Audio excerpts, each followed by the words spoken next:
Mr. Speaker, following the events at Charles P. Allen School earlier this week, the Minister of Education went on the radio to assure Nova Scotians that rates of violence in schools have remained steady, and to suggest that these incidents are simple schoolyard spats. But department data shows that there were over 13,000 reported incidents last school year alone, a 23% increase over the year before, and I'll table that.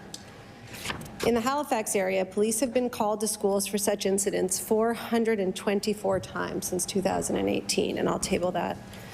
Mr. Speaker, despite the minister's assertions, incidences of school violence are on the rise, and they need government attention. What is the Premier going to do?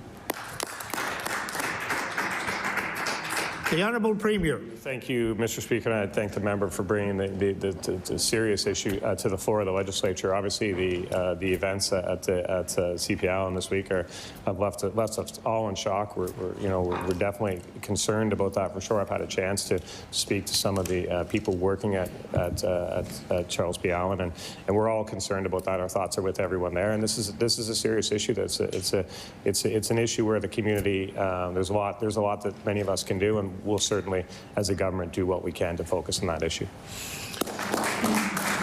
The Honourable Leader of the New Democratic Party on her first supplementary. Thank you, Mr. Speaker. Students themselves have been calling for funding to improve student access to mental health supports. CPA grade 12 student Brady Moore said, "You hear stories on the news and online about people that aren't able to access mental health supports, not only in schools, but in our province and our healthcare system as well. I think that comes down to funding and staffing," he said, "and I think we have people that want to be able to help, and we just need the funding to be able to provide more services in school, more staffing for students to get the one-on-one support that we need."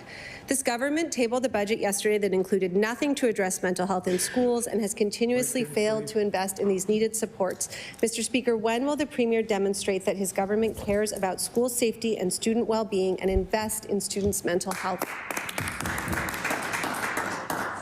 The Honourable Premier.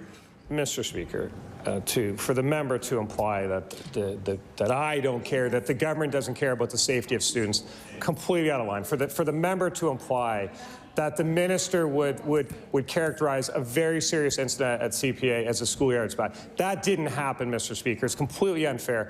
This government, we're not on this side of the House because we don't care. We're on this side of the House because we do care. And in this government, we invest significantly in addictions and mental health. The Honourable Leader of the New Democratic Party on her final supplementary.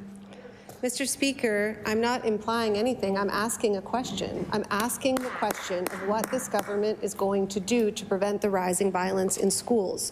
Nova Scotia teachers have been warning for years about the impact of staffing shortages and cuts to unassigned instructional time on students' safety and well-being.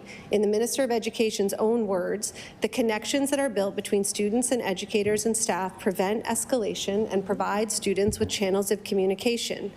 Teachers have been clear with this government about what they need to prevent a repeat of the terrible events last week. They need more staff resources to enhance supervision and support, and they need a reversal of the cuts made under the previous Liberal government. Mr. Speaker, schools are not okay. How is this government going to ensure the safety of our children and youth without supporting them or their teachers properly? The Honourable Premier. Mr. Speaker, as a government, we feel that obligation to keep our students safe, to keep Nova Scotians safe. And I can assure the member that the minister and the minister's team are working closely with those working in our schools, and we'll do what we can to support them. We know that there are challenges with access to health care.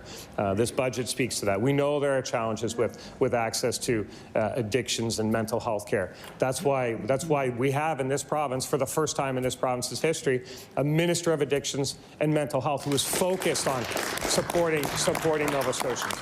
And I want to assure the member that the Minister of Education, Minister of Addictions and Mental Health, and the entire government team are working to support Nova Scotians in every way possible. We just ask the members opposite to join us in that quest, Mr. Speaker.